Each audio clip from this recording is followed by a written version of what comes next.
le phénomène de la croissance démographique pèse considérablement sur la prospérité, sur le bien-être, sur la vie au quotidien et sur la production de la richesse et l'épanouissement social des citoyens.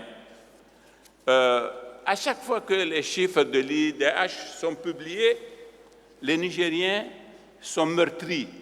Et il y a toujours eu des tentatives de campagne de la part des autorités pour dénigrer la façon dont les calculs sont faits, pour les contester, parce qu'à côté, il y a l'opposition, quelle qu'elle soit. Quand c'était nous, c'était la même chose. Maintenant que c'est les autres qui étaient au pouvoir, ils continuent la même pratique. On exploite ça de façon totalement pas honnête, à mon avis, contre les gouvernants, comme si l'IDH était la traduction seulement de la politique telle qu'elle est à l'œuvre en ce moment, alors que l'IDH tel que c'est calculé donne une photocopie, pour ainsi dire, de la réalité sur quelque chose de bien fondamental que la politique, bonne ou mauvaise, qui pourrait être entreprise par le gouvernement actuellement en place.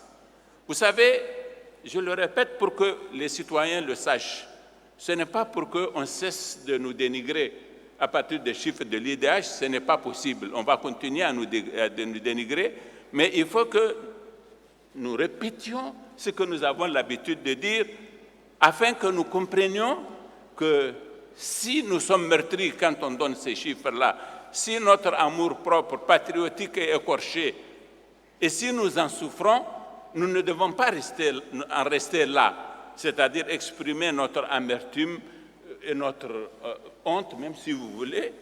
On ne doit pas en rester là, on doit agir. Tout ce que je suis en train de dire, c'est pour que nous agissions, parce qu'il n'y a pas de fatalité. Il n'y a pas de fatalité.